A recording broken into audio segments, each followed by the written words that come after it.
sommes de retour pour Rendez-vous Matin avec mon invité ce matin, Christine Marchand.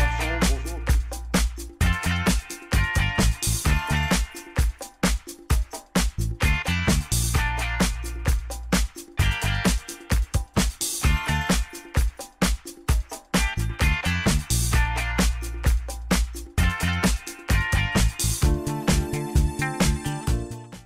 Bonjour à tous, bienvenue, merci de regarder Rendez-vous Matin pour cette émission consacrée à la littérature. On va s'intéresser à l'une des auteurs la plus prolifique de sa génération. Il s'agit de Margaret Papillon, qui est originaire d'Haïti et qui vit ici aux États-Unis, dans le sud de la Floride, depuis une dizaine d'années. On va parler bien évidemment de sa dernière œuvre, Fol Amour. On va parler de cette histoire avec Margaret Papillon, mais également de cette rencontre à laquelle elle va participer le mercredi 10 janvier. C'est bientôt une rencontre littéraire organisée par French Arts Associates. Ça va se passer au Hyatt Regency à Miami. Une rencontre un peu privilégiée avec son public. On va développer de tout ça avec Margaret Papillon. Ne bougez pas, on revient juste après ça.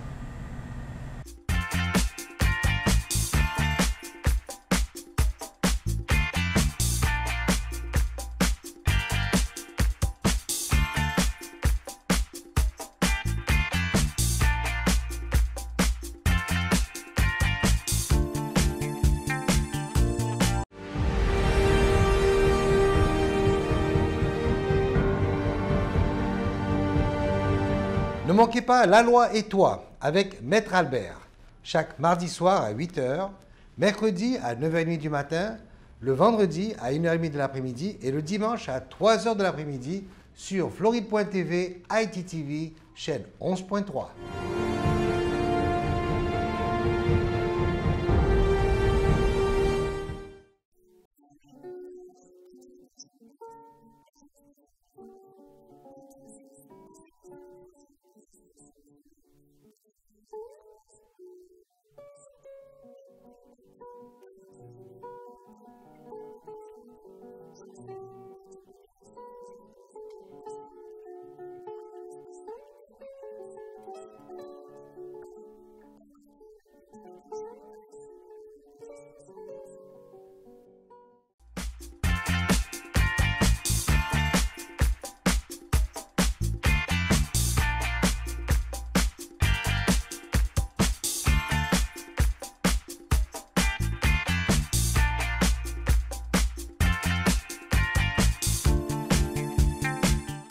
Merci à vous de regarder Rendez-vous Matin. Je vous le disais, une émission littéraire aujourd'hui dans Rendez-vous Matin et on s'intéresse à l'une des auteurs les plus prolifiques de sa génération. C'est ce que je disais, Margaret Papillon. Bonjour Margaret. Bonjour Grégory, ça va? Ça va, je vous remercie. Le titre vous correspond bien?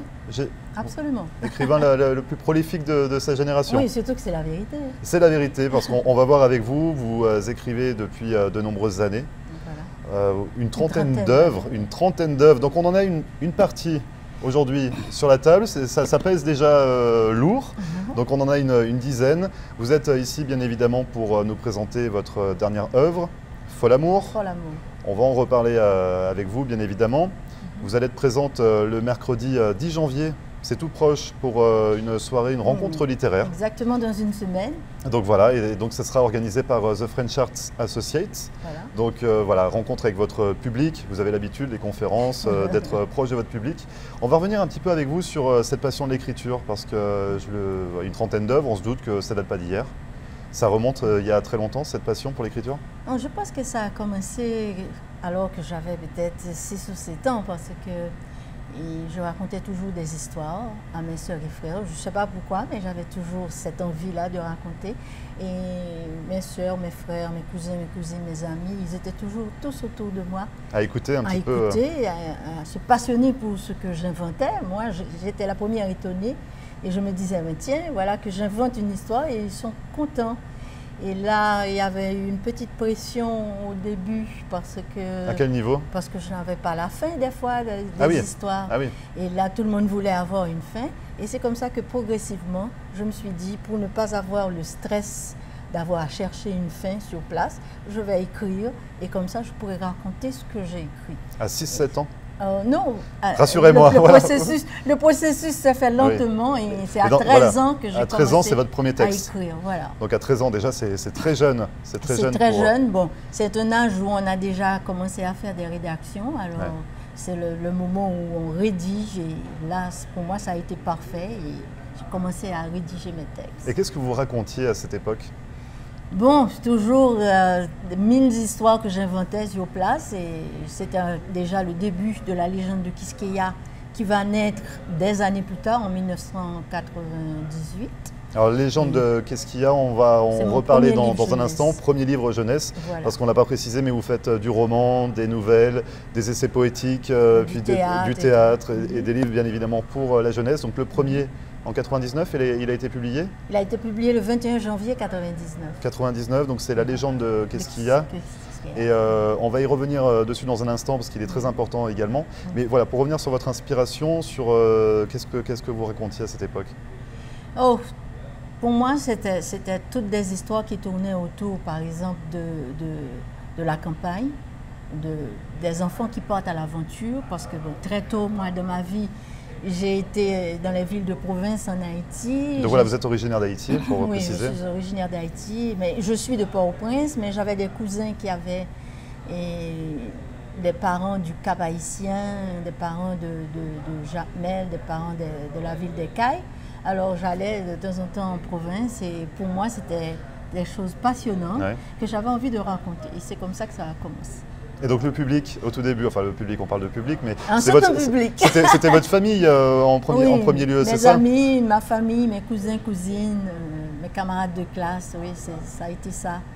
Et donc finalement, vous voyez que ça intéressait les gens, mais vous l'avez un petit peu mis de côté pour vous consacrer à votre autre passion, qui était le sport à l'époque. Oui, ça c'était ma grande passion, le volleyball et le basketball. Alors là, ça a été formidable aussi, j'ai beaucoup aimé ça. Et on va retrouver aussi dans mes récits un petit peu le côté sportif. Ce côté sportif là, et ce côté où les gens ont beaucoup de détermination. Parce qu'on apprend ça dans le sport d'équipe. Oui, et pour moi, ça a été très important. Ne jamais lâcher, essayer toujours de faire mieux pour pouvoir gagner un match. Et pour moi, dans ma vie d'écriture, je crois que c'est presque quelque chose de sacré. Ne jamais relâcher, ne jamais baisser la pression. Non, du tout. Essayer toujours d'aller plus haut, plus loin, plus fort. Et pour moi, c'est le sport qui m'a tout donné. Parce que vous avez été également professeur d'éducation physique et sportive jusqu'en 95, avant d'abandonner complètement le sport pour vous consacrer pleinement à la littérature. Et à la peinture aussi un petit peu. À la peinture, vous êtes artiste également. Oui, donc vous avez puisé un petit peu dans le sport, c'est ce que vous dites. La détermination surtout. La détermination pour continuer, ne jamais baisser les bras. Est-ce que c'est compliqué de se faire une place dans le monde des auteurs? Je crois que c'était très compliqué à l'époque. Je ne sais pas pour maintenant parce que j'ai grandi sous la dictature des Duvalier et durant 30 ans, les auteurs n'étaient pas les bienvenus. Et la plupart d'entre eux, d'ailleurs, les plus connus, vivaient à l'étranger.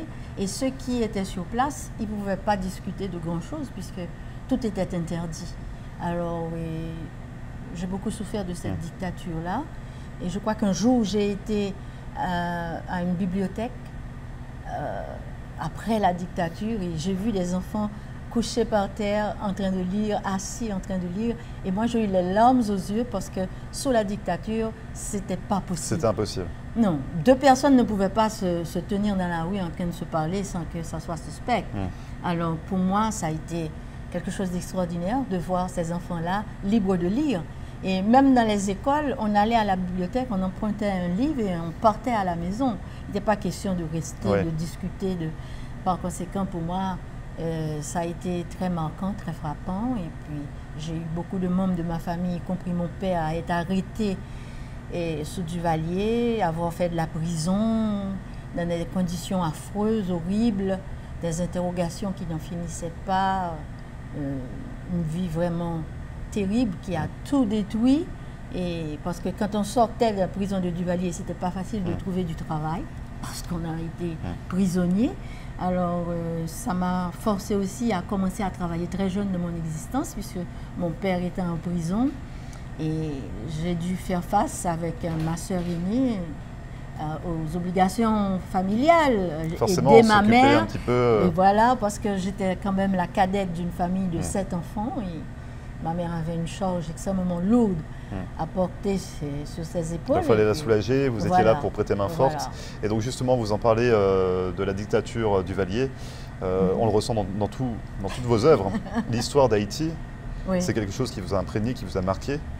Et aujourd'hui, vous en parlez mais vous en parlez franchement. Oui. C'est pas édulcoré. Non, du tout. Vous en parlez franchement. Tel que c'était, j'ai pas peur, j'ai jamais eu peur. Dès le début, avec La Marginale. Oui, La Marginale, donc ça c'est en 87, il y a 30 ans. 87, il y a 30 ans. Donc oui. ça c'est votre première œuvre. C'est ma première œuvre. La Marginale. Mon édité. premier roman. Premier roman. Voilà. Premier roman. Mon premier roman paru, disons. Et La Marginale, c'est le titre qui vous correspond? Je dirais pas. Quand le livre est sorti, par exemple, on a voulu m'assimiler à l'histoire parce qu'en général, les auteurs, quand ils sont très jeunes et qu'ils écrivent un roman, on dit que c'est autobiographique. Oui. Alors, une jeune fille qui se fait violer en plein carnaval, qui n'a pas d'identité pour ce violeur-là, et qui tombe enceinte et qui désire garder son enfant, alors là, tout le monde s'est dit, c'est elle, ça lui est arrivé vraiment. Et il a fallu énormément de courage, énormément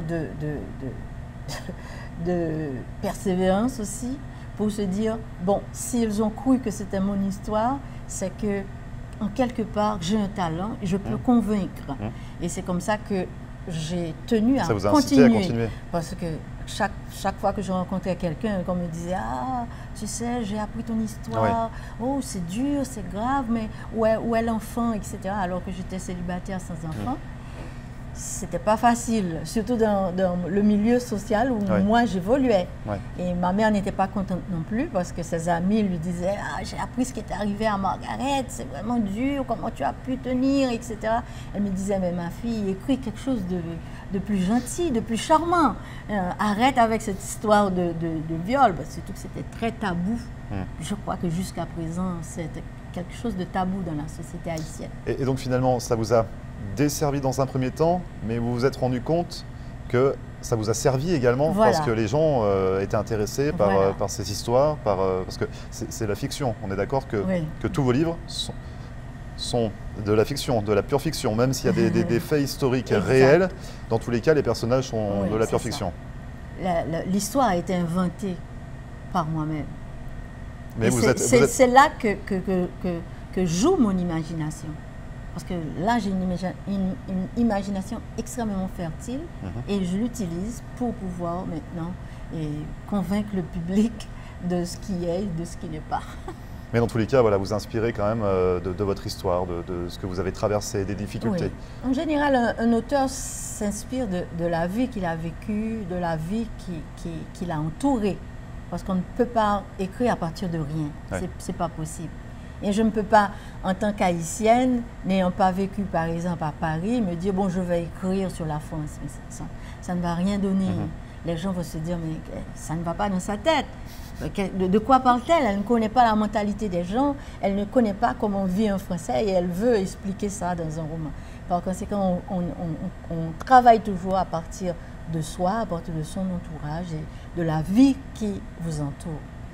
Vous restez avec nous, Margaret. Dans une seconde partie, on va bien évidemment parler de Fol Amour, votre dernier roman. Et puis on parlera de ces rencontres littéraires. Et on terminera par parler... On ne pourrait pas parler de toutes vos œuvres aujourd'hui.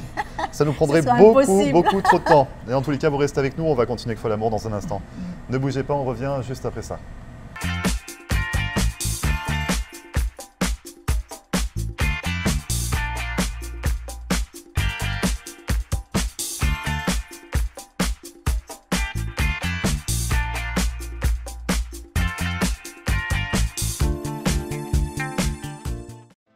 Marcelle Poirier, avocate en droit de l'immigration américaine et membre du barreau de la Floride.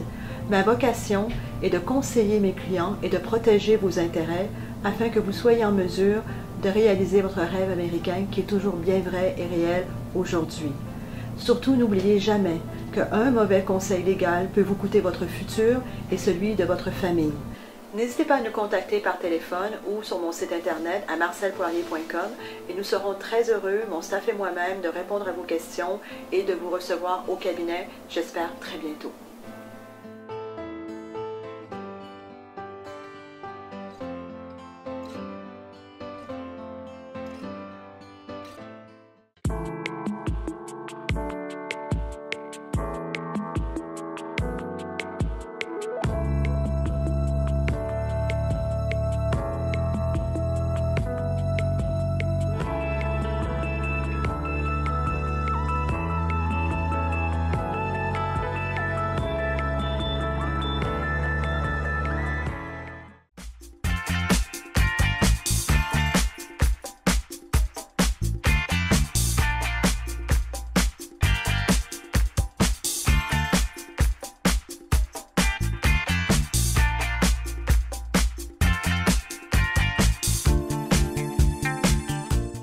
Merci à vous de regarder Rendez-vous matin. Je suis toujours en compagnie de Margaret Papillon, écrivain la plus prolifique de sa génération. C'est comme ça qu'on vous qualifie et ça vous correspond. Tout à fait, une trentaine d'œuvres. Donc on a développé dans la première partie.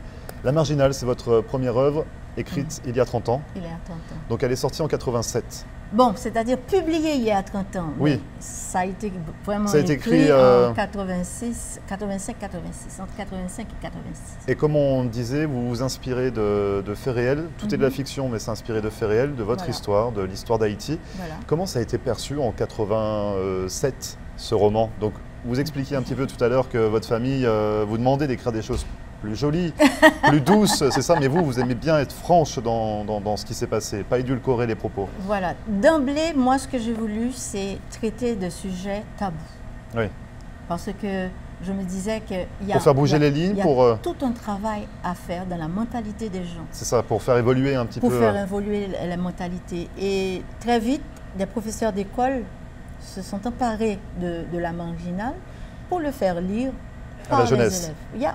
Et donc ça, c'est très important également pour vous, la jeunesse. Voilà. Parce que c'était comme une forme de mise en garde. Il dit, faites attention quand vous allez au carnaval. Voilà ce qui peut arriver, parce qu'il y a énormément de... Parce que là, on parle de viol lors d'un carnaval dans votre livre. C'est ça. Et finalement, ce n'est pas un livre destiné à la jeunesse. Non. Donc ça vous a incité également... Pas au départ, mais ça vous a incité à vous diriger vers cette jeunesse, c'est ça, à écrire des livres pour la jeunesse. Oui. Donc le premier, c'est en 99, c'est la légende de Qu'est-ce qu'il y a, on en parlait tout à l'heure en première partie. Oui.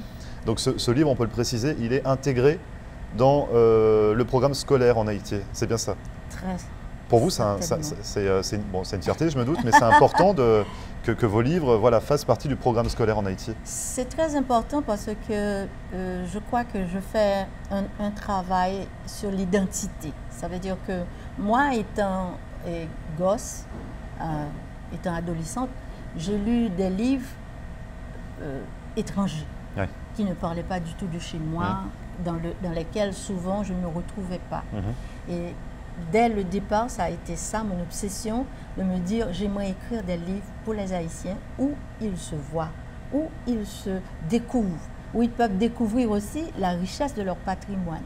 Parce qu'on a tendance souvent à traiter Haïti en pays pauvre et de ne pas mettre en évidence toutes ces richesses. Et la richesse qu'il existe, bien évidemment. Qui existe, le patrimoine culturel d'Haïti est énorme. Et moi, c'est sur ça que je veux mettre l'accent. Par exemple, la légende de Quisqueya, ça a commencé au pic Macaya, qui est une très haute montagne, 2400 mètres. Et là, ce patrimoine a été classé patrimoine mondial par l'UNESCO. Et je crois qu'ils sont très rares, les petits Haïtiens, qui le savent. À le savoir. Oui. Alors là, je me suis dit, bon, je vais travailler de manière à leur montrer ce qu'il y a de beau et de bon chez eux. Quand ils seront eux-mêmes adultes et qu'ils seront en poste, qu'ils seront maires, préfets ou députés, sénateurs, présidents, ils se diront, voilà ce que nous avons. Et ça n'existe pas dans les autres pays de la Caraïbe. Les fortifications que possède Haïti n'existent nulle part ailleurs dans la Caraïbe. Donc ça aussi, c'est une richesse culturelle que vous avez souhaité coucher sur le papier pour que la jeunesse s'en imprègne et le sache, le connaisse. Au niveau des sujets un petit peu tabous, comme vous le disiez, pour le viol par exemple dans le Marginal, l'avortement. Est-ce que dans les livres jeunesse, vous traitez également de sujets un peu sensibles comme ça? Non, pas du tout. C'est plus sur le côté culturel.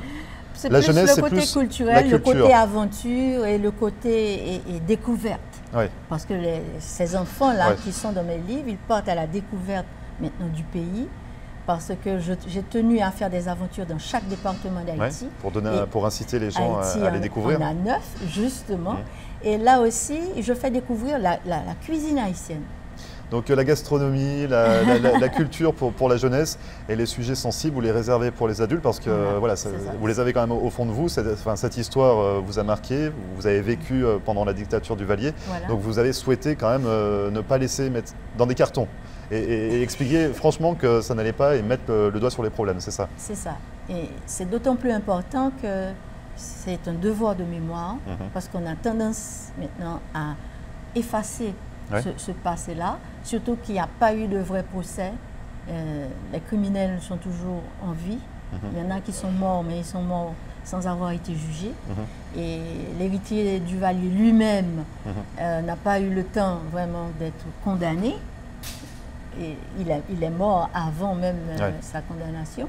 Alors pour moi, c'est important de dire aux jeunes, voilà ce qui se passait. Et justement, le devoir de mémoire, comme vous le disiez, continue encore aujourd'hui dans vos œuvres. Oui, voilà. Avec, donc là, dans vos romans.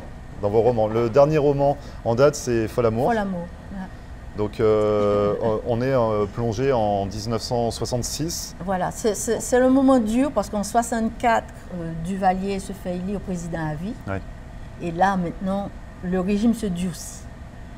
Et les tontons macoutes, comme on les appelait, les sbires de la dictature. C'était les militaires, oui, les sbires de la police politique et qui était terriblement méchante et diabolique. Et là, je raconte l'histoire de cette jeune fille qui n'a pourtant rien fait, d'autre que refuser une danse à un sbire du dictateur. Et là, voilà qu'elle est victime maintenant d'un kidnapping. Et on l'enferme dans le coffre d'une grosse Chevrolet et elle disparaît, comme ça se faisait presque chaque jour en Haïti.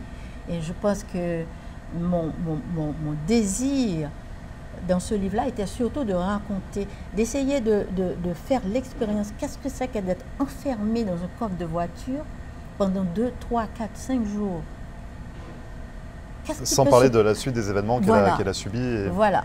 Et qu'est-ce qui peut se passer dans la tête de quelqu'un qui sait pertinemment qu'elle est non coupable de tout ce qu'on peut lui reprocher? Elle est irréprochable. C'est une jeune fille d'une vingtaine d'années qui allait se marier et tout. Et voilà que c'est le drame. Et son fiancé lui-même, il n'aura vraiment que ses yeux pour pleurer et quelques missives qu'elle lui envoyait, les poésies. Pour moi, c'est important dans ce livre-là. Oui, parce que vous avez écrit des poèmes. Les poèmes sont de vous. Oui, les poèmes sont de moi. Absolument. Et je le mentionne dans le livre. J'ai beaucoup de poèmes que j'ai jamais voulu publier, malheureusement, parce que j'ai publié les romans avant les poèmes. Oui. Et là, j'ai considéré les poèmes vraiment comme un art mineur, ce qui est peut-être une grave erreur. Mais donc vous les avez mis de côté? Je les ai mis de côté. Peut-être que je les sortirai un jour, je ne sais pas. Je réfléchis là-dessus. Mais entre-temps, j'en ai composé d'autres. Et j'espère pouvoir les sortir au fur et à mesure à travers mes romans. Donc là, grands romans. On a eu un avant-goût. Alors dans Fol Amour, on a quelques poèmes de vous, Margaret. Pour revenir sur Fol Amour, justement, une histoire de passion. On parle d'amour. On parle de foi inébranlable également, parce que ce jeune homme, il n'a pas lâché prise. Il veut pas lâcher prise. Il veut pas lâcher prise. Donc on ne va pas dévoiler bien évidemment tout le roman, mais il ne veut pas lâcher prise. Ça, c'est important. La foi également, c'est quelque chose que vous souhaitez mettre en avant. En évidence, absolument. Et pour moi, c'est tout le moteur de la vie. C'est cette persévérance que l'on a aux choses dans lesquelles on croit. Et pour moi, c'est un quotidien parce que je suis dans un combat à n'en plus finir, surtout quand on est en littérature. C'est jamais facile. Ce sont des terrains minés, les terrains de littérature. Il y a beaucoup de jalousie, il y a beaucoup haine, il y a beaucoup de violence, il y a des gens qui vous empêchent d'avancer, il y en a qui vous mettent des bâtons dans les roues. Et là, 30 ans plus tard, sans persévérance, eh bien, on n'est nulle part. Moi, 30 ans plus tard, avec la persévérance, voilà ce que ça peut donner. Et justement, pour terminer, parce qu'on a encore beaucoup de choses à dire, Margaret, vous l'expliquiez, ça c'était en 87, La Marginale, votre premier roman. Votre famille vous disait d'être un peu plus légère, c'est ça, dans vos propos. Vous avez quand même continué sur ce chemin-là pour expliquer votre histoire et jamais édulcorer tout ce qui s'était passé. Voilà. Comment on réagit 30 ans après avec Folamour? Comment il est reçu Bon, c'est toujours le même scénario. On me dit, est-ce que c'était nécessaire d'en faire un de plus? Est-ce que tu n'as pas peur? Il y a des gens qui sont encore vivants. On ne les juge pas. Ils sont encore tout puissants. Et souvent, quand je vais prendre l'avion pour faire mes 20 signatures à Port-au-Prince... Vous avez une crainte? Non, du tout. Moi, personnellement, je n'ai aucune crainte, mais mon entourage, mes amis, qui s'inquiètent pour vous? Ils s'inquiètent, ils me disent, bon, surtout dans un livre comme La Promise, où je parle directement de Jean-Claude Duvalier, pendant qu'il était encore vivant et tout, et je raconte une histoire extraordinaire. Donc Jean-Claude Duvalier, c'est le fils de François Duvalier, qui a repris à la suite et qui a été élu président à vie. Et président à vie également jusqu'à son décès en 2014. 2014. Voilà, il a été président de 71 à 86. Et là, les gens m'ont dit, mais n'y va pas, c'est pas possible, tu dis trop de choses, etc. Mais moi, je vis ma littérature comme, à un certain moment, un détachement. Je me détache de ces problèmes secondaires-là. L'important pour moi, c'est de dire ce que j'avais à dire. Et de les mettre en lumière pour que les gens le sachent. C'est que le devoir de mémoire s'effectue. Donc il y en aura d'autres. Absolument. On ne s'arrête pas à Folamour. Il y en aura d'autres, Margaret. Il y en a qui s'en viennent. Bon, très bien. Il y aurait encore beaucoup de choses à raconter. C'est passionnant, en tous les cas, de discuter avec vous. Il y a plein de choses à savoir. On peut dire qu'il y aurait une suite. On aura plus de temps mercredi pour vous découvrir. Ça sera donc le mercredi 10 janvier. Où on attend tout le monde. Voilà, et ça se passera donc au Hyatt Regency à Miami de 6h30 à 8h30 le soir pour vous découvrir ou vous redécouvrir. Et il y aura bien évidemment une séance de dédicace pour votre dernier roman, Folamour. Merci beaucoup en tout cas, Margaret, d'être venue sur notre plateau. Ça a été un plaisir. Nous parler un petit peu de votre histoire, de votre inspiration et de votre passion pour la littérature. Et puis bon courage pour la suite. Et on attend le prochain roman. Avec plaisir. Merci beaucoup, Margaret. À bientôt. À bientôt. Et vous ne bougez pas, on revient juste après ça.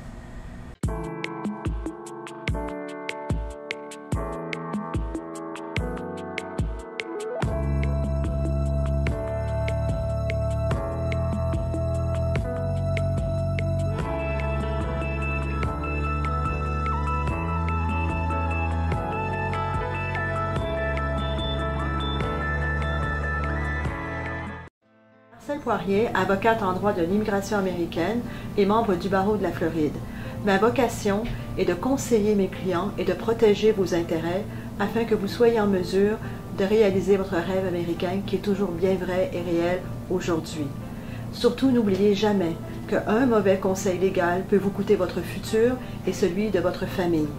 N'hésitez pas à nous contacter par téléphone ou sur mon site internet à marcelpoirier.com et nous serons très heureux, mon staff et moi-même, de répondre à vos questions et de vous recevoir au cabinet, j'espère très bientôt.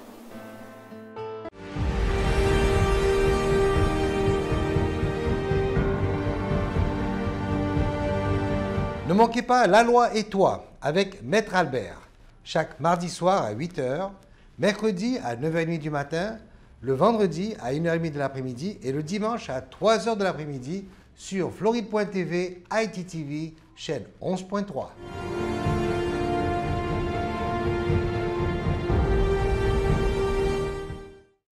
Merci à vous d'avoir suivi Rendez-vous Matin, c'est fini pour aujourd'hui. Cette émission, vous le savez, est à retrouver en podcast, comme à chaque fois sur notre page Facebook, floride.tv. Contactez-nous également par mail à floride.tv@gmail.com. Et on se retrouve demain pour la dernière de la semaine, dès 9h. Très bonne journée et à demain.